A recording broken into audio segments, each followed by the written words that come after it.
Welcome. Hello, my name is Stephen Johnson, Global Marketing Manager for Glencore Technology. Thank you for joining our webinar. We'll be listening to Dr. Stuart Nicol. His talk on isocycle is very informative. It's of value to operations and municipal entities and many more. It shows how you can add a dimension to what your operation can process, transform, and indeed monetize. We recorded it a short time ago, but Stuart is here to answer some questions later, live. Some quick housekeeping. You're on mute. This simply avoids distractions. You'll see a Q&A button at the bottom of your screen. Submit your questions as you think of them, please, and we will hopefully get to answer some of those later. But all questions will be answered by email much later in a follow-up to you. Don't worry about the raise hand symbol. That won't be doing anything this evening. And lastly, don't worry about taking notes. Just think about the questions that you want to ask. We'll be sending you a copy of the presentation and indeed a copy of the questions and answers. So thank you, and let's begin. Hi, so my name's Stuart Nicol. I'm from Glencore Technology, and today I'll be presenting about the isocycle technology for small-scale recycling operations. So first, a bit about Glencore Technology. So Glencore Technology is a technology solutions provider. We're based here in Brisbane, Australia. We've got offices all around the world. So a lot of our technology was initially developed at Mount Isa Mines in northern Queensland, and we've been doing this for over 40 years. So we've got about 5 technology suites. We've got the IsaMill, the Jamison Cell, the Albion Process, the IsaSmelt, and the IsaKid technology. So I'm within the IsaSmelt technology group, and we have got a range of furnaces. IsaSmelt is probably one of our flagship furnaces. We have got others, such as the IsaCycle, the Rotary Holding Furnace, the VDZ, the BBOC, and the IsaConvert. So we've been working all around the world. We've installed technology globally. So we've got lots of long-term relationships and people we talk to quite regularly. So what will I be talking today about? So I'll be talking about the isocycle technology. So first of all, I'll give a bit of an overview of what the technology is and how it works. I'll then sort of explore some of the challenges we see in the circular economy, and I'll be exploring this in detail with this, exploring the site of the Chemetco site in Illinois and some of the challenges they had. I'll then sort of explore and dig into some of the details of these challenges and how we can solve that with the isocycle technology. And then I'll go a bit into detail with the eScrap isocycle case, as well as a bit of a summary. So first, what is an isocycle furnace? So you can see here, it looks very similar to our IsaSmelt furnace, and you're not wrong. I mean, some of the key differences between the isocycle and the IsaSmelt furnace has got to do with the off-gas handling systems. As in the circular economy, a lot of the secondary materials have got more complex feeds, which lead to complexity in the off-gas systems. The other change as well is in the tapping system. So a lot of the isocycle technology produces metal phases rather than mats. And so as a result, some of the tapping arrangements are slightly different. So the isocycle furnace is a tall cylindrical vessel with a refractory brick lining with a central lance. We don't generally use copper elements other than specific applications. The refractory lining is a very low cost, ultra low cost, easy to replace and long life when controlled well. So we have got feed that gets added to the furnace. A lot of the coarse feed gets added on a conveyor belt, a final feed device, which falls into the furnace where it reacts. So that feed material gets pre-treated, pre-shredded, and sampled as well, gets mixed and agglomerated and put into the bath. In that bath, that's where it reacts. So what we do is we inject air, an oxygen-enriched air, down a central lance. That air that goes down the lance interacts with the slag, and it gets dissolved in that slag layer. So the oxygen gets dissolved typically through the Fe2+, Fe3+ reaction. And so the oxygen that goes down the lance gets dissolved in the slag and gets carried to where that feed material is. So the feed material falls into the bath and gets suspended in that slag, and that oxygen in the slag then reacts to form all the gaseous and the molten products. So that slag acts as that oxygen carrier and that oxygen transfer species. That lance itself is a simple cylindrical steel pipe. It gets submerged in that slag layer. By immersing it in the slag, we get very good agitation and very good reaction kinetics. However, we need to get good lance lives and good performances. We don't want to be changing out every few minutes.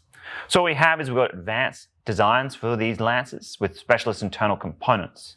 And so what these specialist internal components do is they cool down that steel pipe to create a freeze lining on it. And this particular freeze lining protects that steel pipe from the aggressive conditions in the furnace, and you get a very, very long life. We typically get 10 to 15 days, and some licensees have gotten over 30 days in continuous operation with that lance. And when it does wear, people simply take it out and install a new one. Another important aspect for some of these more complex end-of-life consumer materials is some of them contain valuable components and some plastics. And so in these particular cases, people are interested in pneumatic injection. So in that case, rather than putting these complex feeds on the feed belt that falls into the furnace bath directly, they can get pneumatically injected down the lance. And that's some of the more recent advancements with the isocycle technology. The gases we generate when smelting get extracted through the roof of the furnace and go through an off-gas system. So typically they're cooled, and then you separate the dust from the gas as well with equipment there. So the range of technologies that can be used and generally get selected on a case-by-case basis depending on the local environmental conditions and what the project needs. As we feed the material into the furnace, we generate those gases, but we also generate those molten products, and that builds up over time in the furnace. So we then have to extract the molten material from the furnace. Typically we have tapping systems. So we've got tap holes which open and close, and we've got advanced designs to give these high operability. So you can see there one of the furnaces being tapped, and you've got an operator working with some very advanced designs there to be very operable and reliable. There is the option for slag notches and overflows as well as underflows, but these are generally less reliable. A lot of our clients typically prefer the tap hole systems as they give more easy operation and easier ramp up and much better performance. And then lastly, we have got a control arm operator. So he monitors and controls the process continuously, giving us very, very good controls. So within the smelting process, we have got instrumentations and sensors around the smelting process to give us very, very tight controls on the temperatures and well as the compositions of the feed materials. So this particular technology with the intense bath agitation, we can control the furnace within about 10 degrees of the temperature set point. When you compare that to other more stagnant vessels without this instrumentation, you get about 75-degree temperature control, which leads to lots of advantages there. So hopefully that gives you a bit of an understanding of how the isocycle furnace works and what's involved with it. So next up, what are the challenges in the circular economy? So when we look at a lot of the post-consumer materials, we want to take those materials and reprocess them at the end of their lives when we can no longer reuse them or use them for another purpose. We have to recycle them. So rather than selling to landfills, a lot of those post-consumer materials can be reprocessed to extract the valuable metals to then be put into fresh materials. But there's complexities with a lot of these post-consumer materials. The first particular challenge has got to do with chemistry. So a lot of your consumer goods contain zinc and lead and some other heavy metals. And so controlling the process to enable these to be handled carefully is very, very important. The other particular challenge with these end-of-life consumer goods is economies of scale. So depending on how much material it's produced, you may not necessarily produce enough for a full-scale smelter. And so these traditional smelters need quite large tonnages. A good example of these two particular challenges is shown at the Chem-Metco site in the USA. So this particular site was a secondary copper smelter processing end-of-life consumer goods, brasses, bronze, and other sorts of materials. They processed about 120 KTPA of copper scrap from 1970 to 2001. So this particular site, they had TBRC technologies and other things there, but they had some issues in the off-gas systems specifically in handling some of the materials there. So this particular site couldn't control their heavy metals effectively, and they ended up polluting the local environment. So the US EPA stepped in, and the site is no longer operating for a variety of reasons. So they had big challenges in those heavy metals, and as well you can see from the economies of scale, you need a lot of metal to feed a site of this size. And you'll be looking at material from multiple cities all across the country. Depending on the jurisdiction, this can be quite challenging in some of those cities and areas where you don't have a large population base to feed one of these really big sites. So hopefully that sort of introduces the two big challenges, zinc and heavy metal and economies of scale, and we'll sort of explore that a bit more as we go through. So first up, the challenge of chemistry. So a lot of those post-consumer materials are quite complex, and there's two key elements which are of concern when we're processing.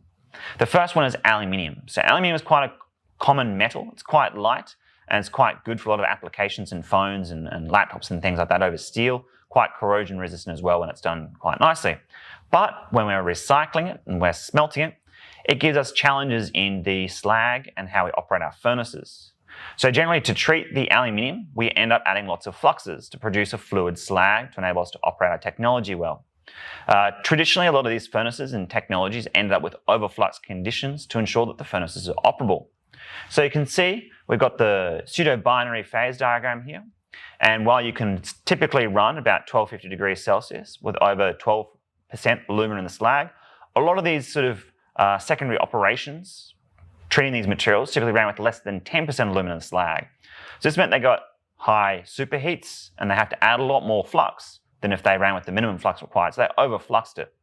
So this means they produced a lot more discard materials, a lot more discard slags containing these heavy metals and other things, and also cost more money because you have to buy those fluxes in to use them. And also can take up some energy because it takes energy to melt and then put them into the slags. The other particular challenge has got to do with zinc. So zinc is quite hard to reduce from slags, requires extremely reducing conditions.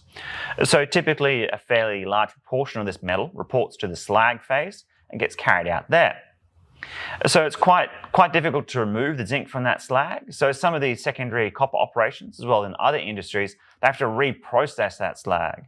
So they first of all have to smelt it to produce your slags and your valuable metals, and they take that slag and they have to reprocess it again to clean it up, creating some challenges and double handling and things there to get rid of that zinc from that slag. So that's probably the two biggest challenges. So when we see the isocycle technology, this helps us overcome these two key challenges. The first challenge has got to do with the intense bath agitation of the isocycle technology. By having that intense bath agitation, we don't need to have high slag superheats to have operable conditions and tappable processes. So we've done piloting and test work, and we've shown that we're able to run up to 20% alumina in the slag and still have operable furnace conditions. Operating isosmelt sites can get very high alumina contents in their slag as well.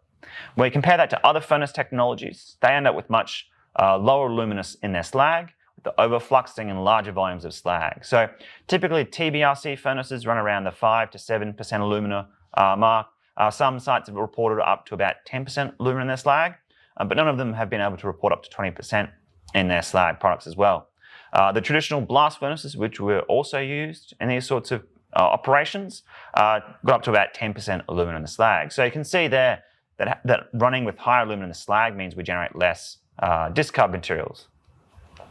The other one as well has got to do with that zinc control. So the highly reducing conditions when you're reprocessing the secondary materials can enable zinc to fume if you have got good gas liquid contact.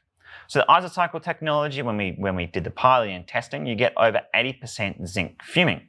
You compare that to other furnace technologies, and they're getting about 30 to less than 50% zinc fuming. So this means that they've got a lot more zinc in the slag carrying through, and they're going to have to potentially reprocess that slag to extract it all out.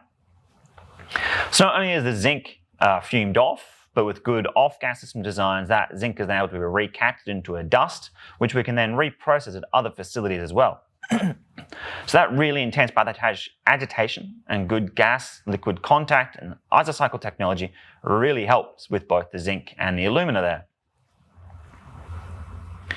So the other key challenge we have is got to do with economies of scale.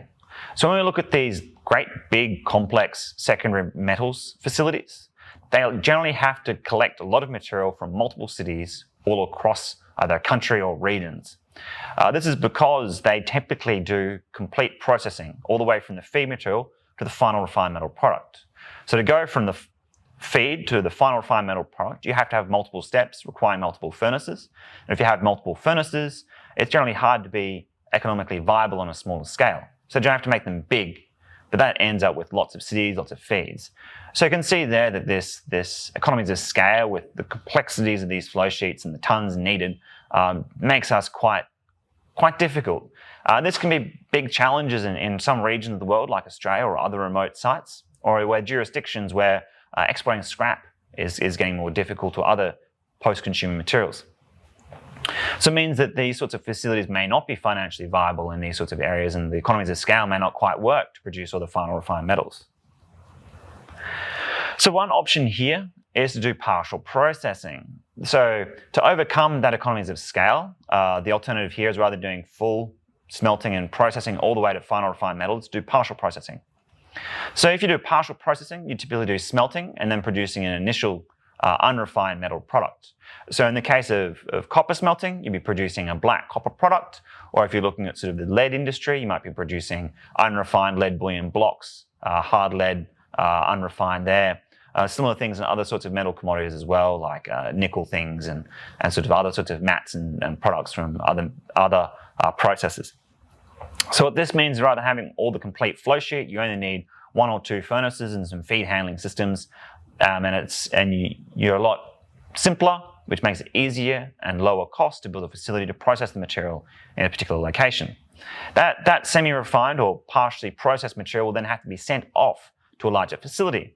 But the advantage here is that you can utilize existing assets and infrastructure across the world to move that material. So this means you can extract a lot of value from your post-consumer materials. And while you don't get the full margins on these intermediates, you get a significant proportion of them. So the other particular challenge has got to do with where we build them. So if we're looking at these smaller facilities, where and how do we build them? So those great big facilities are quite big and complex and require lots of footprints. But if we do that partial processing and we only process material from a single city, we don't have big facilities.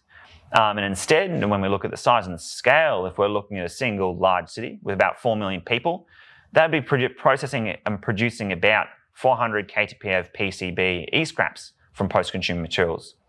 Similar sorts of tons and scales you may see on other sorts of post-consumer materials as well. And so when we're looking at tons from a single city and the furnace sizes there, these are able to fit into a small warehouse. So this is quite handy when you look at these smaller facilities, because you can utilize existing sorts of buildings and layouts without needing to dedicate great big plots of lands and go through more complex processes. So in these sorts of warehouses, you can utilize existing trucks and transport systems within a city or a region, and you've got unloading bays and docks there, which fit up quite neatly. So hopefully that explains how the isocycle technology and some of the challenges and what we can do to make it viable for these smaller operations. So next up, I'll sort of explore e-scrap as a good case study. So when we're processing e-scrap and secondary copper, that gets processed through what's called as the Knudsen process. So in this particular process, we take that copper scrap material, which is typically low in sulfur, and we do 3 stages of processing. So first up, we do smelting under reducing conditions to produce a black copper, which is rich in your base metals. So your tin, your lead, your zinc, and your nickel, and other sorts of base metals there. And you produce the discard slag as well. With the isocycle technology, you'll be able to produce a zinc fume, which will contain the majority of the zinc in your feed materials. After you produce that black copper, you then need to convert that in a converting furnace. There's slagging and fuming options to separate some of the tin and other metals. You then produce what's called a raw copper. That raw copper then gets sent to fire refining in an anode furnace and gets cast and then sent to a refinery, an Isaac Kidd tank house. So if we look at a single city facility on a smaller scale, you can see there that there's one step there produces your black copper intermediate. So that particular black copper intermediate can be sent to primary smelters and charged in their processes, such as Pearsmith converters, to eliminate a lot of the base metals there. So that first step is probably the key step in a lot of these post-consumer materials when we're looking at e-scrap and things there, and it's generally the highest value add for a project. So if we look at that for a single city facility, it'll probably be just that upfront stage. So there's a couple of complexities when we're looking at these post-consumer materials and blend them together in that facility. So one of the important things for e-scrap smelting and secondary copper smelting is not just the slag chemistry control, but a lot of the metal chemistry control. So we have to blend and control the process for 2 particular elements. The first one of concern is generally the iron. So you can see here, we've got the isothermal section of the copper iron sulfur system at about 1250 degrees Celsius. So you can see here, we've got a 1-phase field where we've got a fully molten copper phase right there. That's generally where we want to operate. If we start to have too much iron in the system, we've got both metal, copper as a liquid, as well as solid iron phase. If we form that solid iron phase, that'll typically bog up your smelting process. So what we want to do is we want to run close to the iron metal saturation, as this gives us really reducing conditions to capture all the base metals into the black copper. But we don't get it too far away before forming the solid. So what we do is we control the extent of oxidation in the furnace. So we control the iron and black copper and other sorts of chemical targets to ensure we got the fluid copper metal, but not having solid iron forming. So I do that through control of the furnace technology. That isocycle technology with the advanced online control systems can achieve that, and it's much easier to achieve that, much faster control than some of the other technologies available on the market. The other particular one has got to do with sulfur in the feed. So you can see we have another two-phase field where we've got forming liquid metal and liquid sulfide matte phase. If we form that sulfide matte, that does make the process a lot more complex. The matte is harder to separate from the slag, and that brings a lot more complexities to the subsequent processing of the black copper and matte mixture. So again, we have a limit here. We can dissolve a certain amount of sulfur in that black copper before we split out that second matte phase. So the way we can control this and stop this from happening is through feed blending. So we want to blend different feed materials so we don't have too much sulfur to then form that matte phase as well. So you can see that's how we control these two challenges on the black copper side of the chemistry when we look at the isocycle technology and the processes there. So aside from the isocycle technology, what other technologies are available? So in the secondary copper industry, which is directly applicable to e-scrap and other materials, there are three common furnace technologies. There's the isocycle technology, the blast furnace technology, and the top-blow TBRC, or top-blown rotary converter. There's a few other names to TBRC, but it's effectively developed from the Caldo process. So the number of vendors that offer the TBRC, and we've obtained some numbers from them. So the numbers and information we're showing here is typical.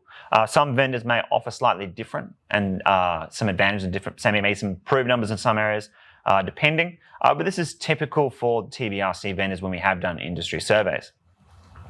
The blast furnace technology is probably being phased out of the industry. You end up with high coke consumption, high operating costs, and people have replaced blast furnace technology with isocycle technology to improve the overall site economics. So when we compare the isocycle and the TBRC, you can see there's a number of key standouts. So the first one is their campaign. So the isocycle technology needs to be rebricked every 9 to 12 months. Compare that to the TBRC, about 3 months. When we're looking at the capacities of them, both the isocycle and the TBRC can operate in very, very low throughputs.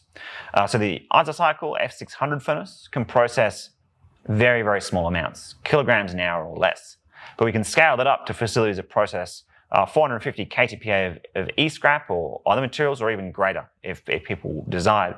The TBRC is generally limited to about 75 to 95 KTPA of e-scrap. The other important differences, of course, is we have the ramp-up time, which I've got a slide coming up.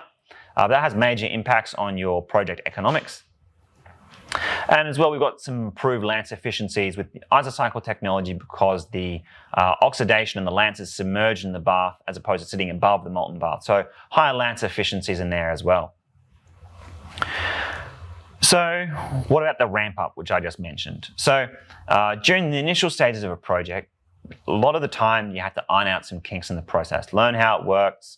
Each project is slightly different, so it takes a while to ramp up to design capacity. So typically people will talk about the McNulty ramp-up curves, and there's different levels of technology development. So typically the best case scenario for a McNulty ramp-up curve is about 18 months once you start the furnace to when you're reaching your design capacity. The isocycle and isosmelt technology has been able to ramp up to design capacity in 3 months, which is 6 times faster than that of what's considered the best case by McNulty. This means that sites get up to full capacity faster. So this means that they've generally produced more metal during the initial phases. More metal generates more revenue and pays back the project faster. You also need less labor because there's a lot of labor and things that go on during the ramp up to get it up to speed and running smoothly and stably. And there's also high maintenance costs generally during the ramp up period because you need to sort of iron out some of those kinks and fix some things as you're going along there. And the other one as well that's hard to capture is equipment modifications and changes. So sometimes these really complex sites, when they're very unknown, so the typical new technology can take quite a long time to ramp up, and they have got to do quite extensive equipment modifications and upgrades over the time to bring it up to tonnage, and that does add a lot of the initial capex there. So when we take into account the capital cost for the ramp up, which is both lost production and these other things, there is significant differences in how this impacts the project economics. So when we do a study for a small scale e-scrap facility for a single city municipality, you can see that there was about an 8% additional capex or capex plus for just the lost metal production over the ramp up period. And you compare that to some of the other technologies, which takes 18 months or longer to ramp up, that adds an additional 30% onto the effective capex. So that particular additional there, you're probably going to see even larger differences because of the high maintenance, equipment modification changes, but that just takes into account that loss in metal production. So you can see there having this proven technology, which is flexible and ramps up, has a huge impact on your overall product economics. So now that I've sort of explained what's involved and some of the advantages, what does a small city facility look like? So this is some photos from some tests we did, and some piloting we did at our Isocycle facilities. And you can see the tests here. We did e-scrap and second materials there. So we got drums of e-scrap, shredded e-scrap, fluxes of materials there, and we got some slag we're producing, some of the zinc dust there. But this particular site, we're processing scrap from a small Australian size city. So if this particular facility was to run continuously over a year, this would have the capacity to process that from a small Australian city. So you can see here that we've sort of proven to ourselves in practice that you can do this.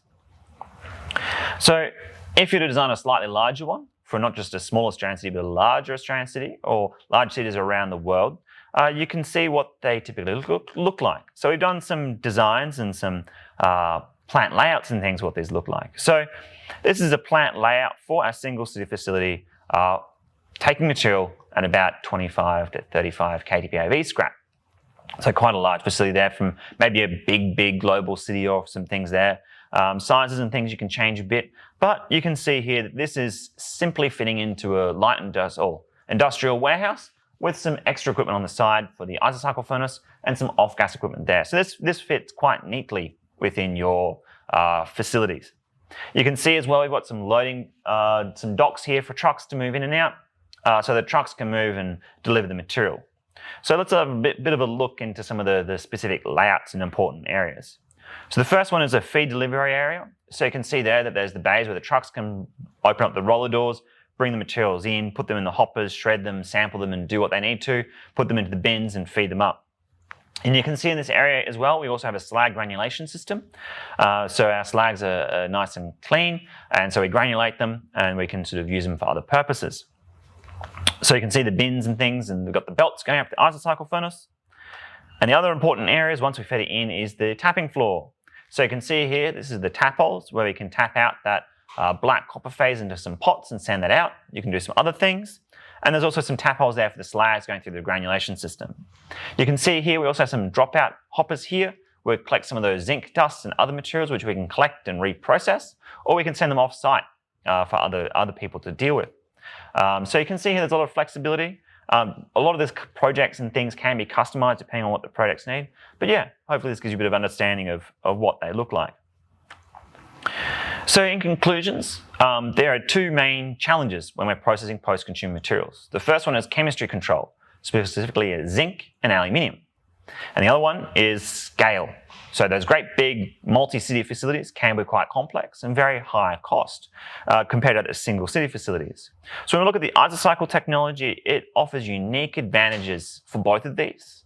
The intense bath agitation and how it operates means we can carry a lot more aluminium and alumina in the slag than some of the other competing technologies. So this decreases the slag volumes, increases the metal recoveries, and also decreases the amount of material you need to get rid of. The other one, of course, is zinc. So that intense bath agitation helps with the zinc fuming, and so it really simplifies a lot of the handling and reprocessing needed there.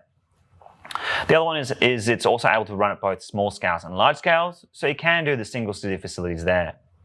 So thanks for listening. I hope that explains some good information about isocycle technology for the single city facilities. Okay, and that's the first portion of the webinar. So Stuart is here to answer some questions, and we do have a few. So let's begin the Q&A. First one, Stuart, when processing e-scrap, what is the SO2 content of the off-gas? So this is a really interesting question. So in the first stage of the process, we're smelting under high reducing conditions. So under these conditions, most of the sulfur in any feed materials gets trapped in that black copper phase. And you don't have high SO2 concentrations coming out in the off gas. But if you take that black copper and you do the converting step, that SO2 will come off at a high strength off gas. So just that first step to make that black copper very low, but the second step can be quite high if you get some sulfur in there. And that depends on what you do with feed blending and the feed materials you put into the furnace. Excellent. Okay.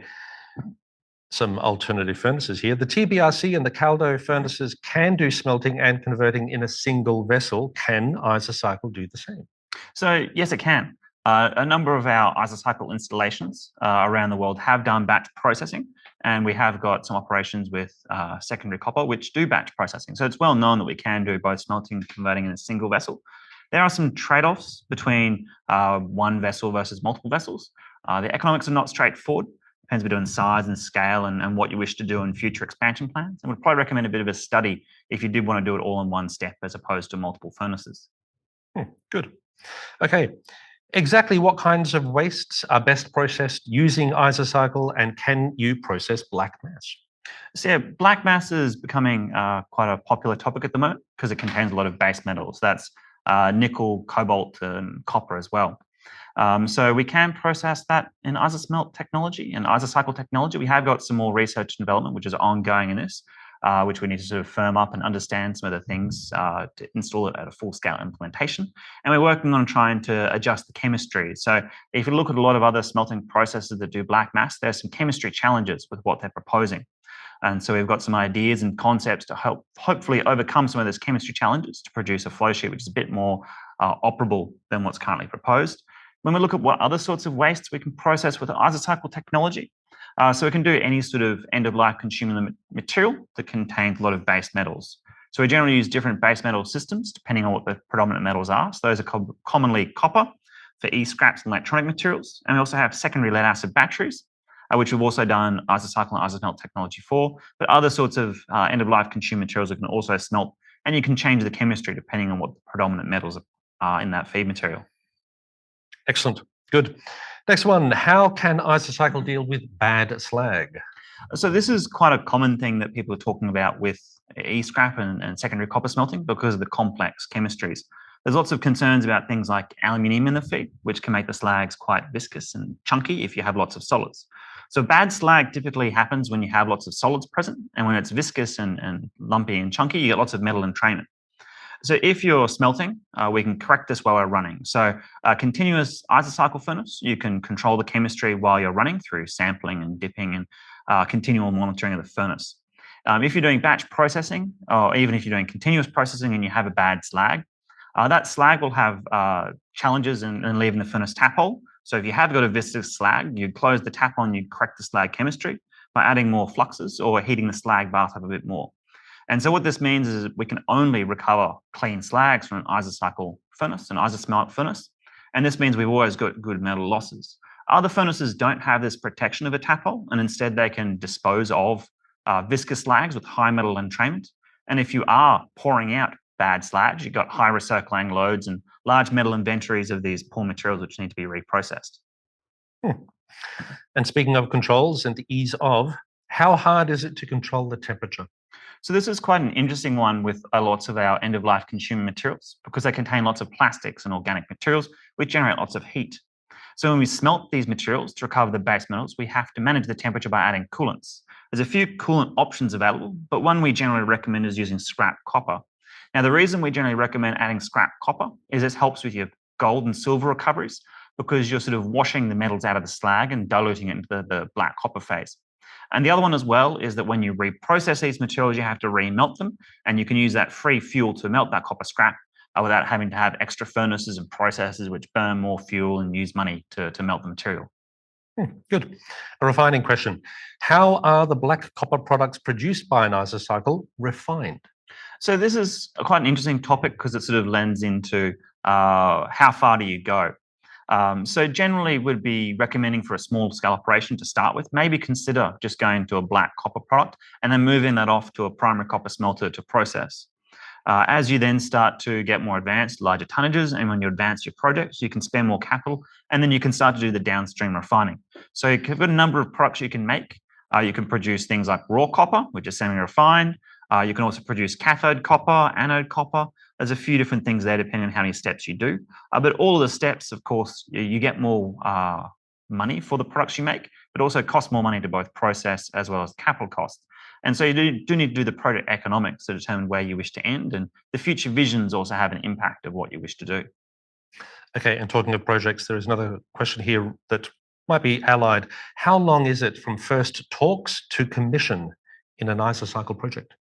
So if you're thinking of doing an isocycle project, our first thing we'd recommend is doing a bit of a study.